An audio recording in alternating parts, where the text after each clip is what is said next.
বন্ধুরা, আপনার দাঁতও কি হলুদ হয়ে গেছে বা দাঁতে পলি পড়ে গেছে বা পান গুটখা খাওয়ার ফলে দাঁতে কালো কালো দাগ পড়ে গেছে বা মাড়ির মধ্যে ইনফেকশন হয়ে গেছে, মাড়ি ফুলে যাচ্ছে বা মুখ দিয়ে বাজে দুর্গন্ধ বেরোচ্ছে, দাঁত পচে যাচ্ছে, এই সমস্ত সমস্যার জন্য আজকে আমি আপনাদের সাথে এমন একটা টোটকা শেয়ার করব যেটা ইউজ করলে পরে দাঁত আর মুখজনিত যত রকমের সমস্যা সব সমস্যা দূর হয়ে যাবে। আর এই টোটকাটি বাচ্চা থেকে বড়, মহিলা থেকে পুরুষ প্রত্যেকেই ইউজ করতে পারবে। তো চলুন চটপট করে আজকের এই ইউজফুল ভিডিওটি শুরু করা যাক।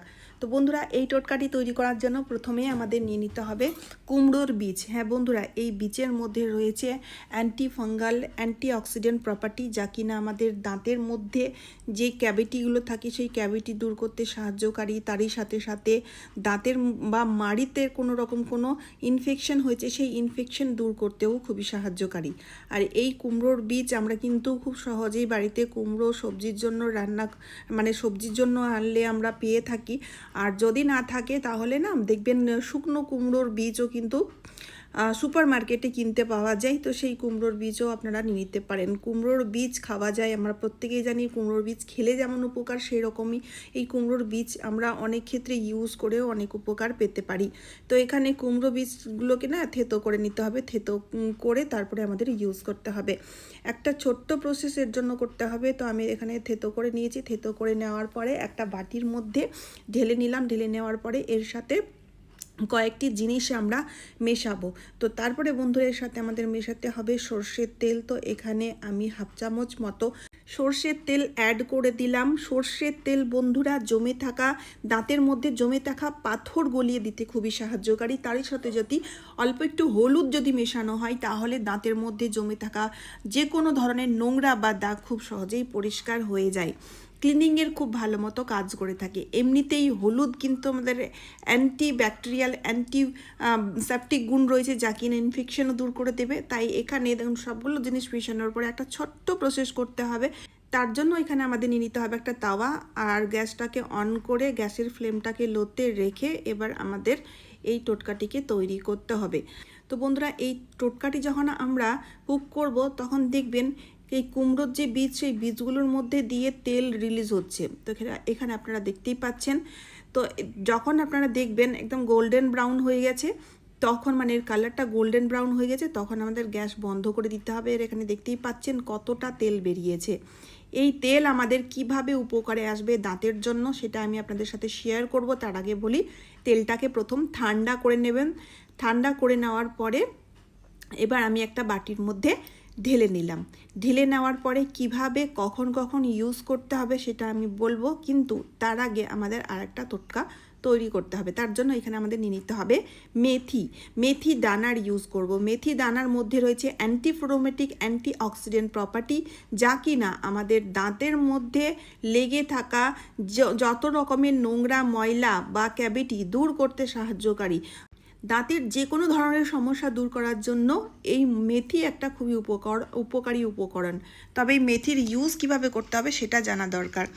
তো এখানে বন্ধুরা, মেথির সাথে এবার আমাদের অ্যাড করতে হবে আদার মধ্যে রয়েছে অ্যান্টিফ্লোমেটিক প্রপার্টি, যা কিনা আমাদের দাঁতের অনেক রকম সমস্যা দূর করতে সাহায্যকারী। অকালে যাদের দাঁত পড়ে যাচ্ছে, আমাদের মাড়িটাকে শক্ত করে তোলে, দাঁত আর মাড়ি শক্ত করে তোলার জন্য আদা খুব উপকারী একটা উপকরণ। তারপরে আদাটাকে আমি গ্রেট করে ইউজ করেছি। আর তারপরে অল্প একটু আমাদের পাতিলেবুর রস মিশিয়ে দিতে হবে। পাতিলেবুর রস মেশানোর সাথে সাথে আপনারা দেখবেন আদার কালারটি চেঞ্জ হয়ে যাবে। ওটাই আমি আপনাদের দেখাচ্ছি, হালকা একটু পিঙ্ক কালার হয়ে যাবে।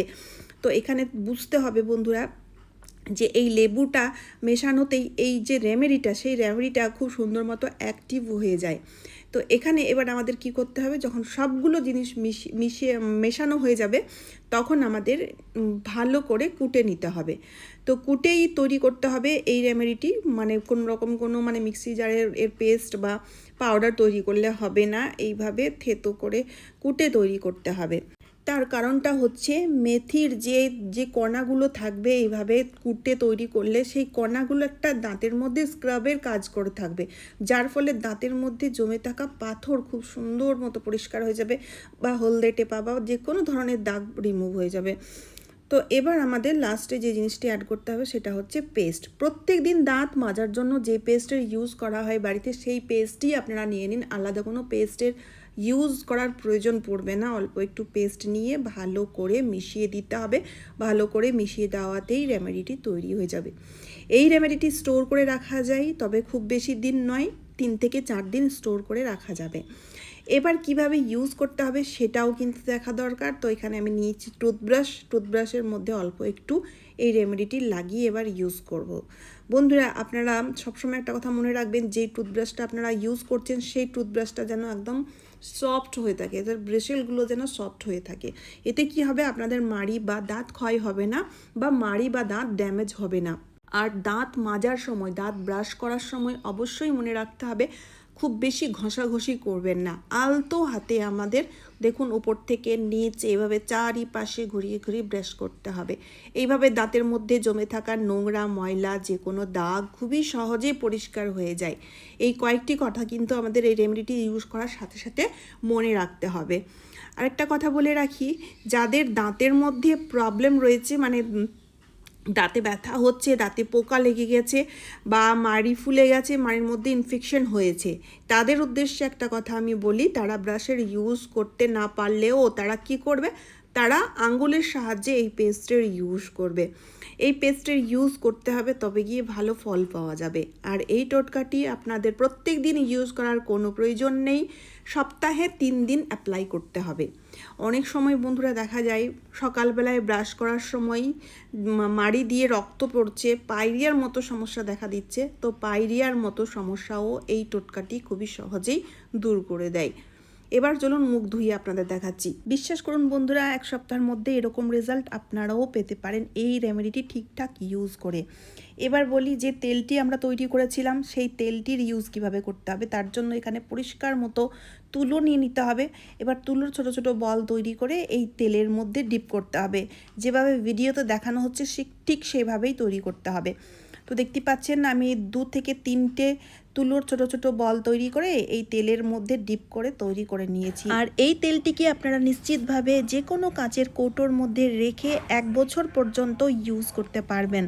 এবার বন্ধুরা কিভাবে ইউজ করতে হবে এই কটন বলগুলো সেটা দেখে নিন। তো দেখতেই পাচ্ছেন দাঁতের মধ্যে পোকা লেগে গিয়ে দাঁত একদম খোকলা হয়ে গেছে, বা অনেক সময় দেখা যায় ছোট বাচ্চাদের দাঁত পচে যায়। পচে যাওয়ার কারণ হচ্ছে অনেক মিষ্টি বা চকলেট জাতীয় খাবার খাওয়ার ফলে দাঁত পচে যায়, দাঁতে পোকা ধরে যায়।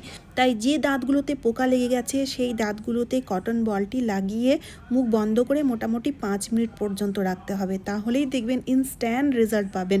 তো চলুন বন্ধুরা, আজকের মতো এই পর্যন্ত। আশা করছি এই টোটকাটি আপনাদের প্রত্যেকেরই খুব কাজে দেবে, তাই ভিডিওটি শেয়ার করতে ভুলবেন না। তারই সাথে সাথে চ্যানেলটিকে সাবস্ক্রাইব করে অবশ্যই আমার পাশে থাকবেন। তো চলুন আবার দেখা হচ্ছে অন্য কোনো নতুন ভিডিওতে। টাটা বন্ধুরা।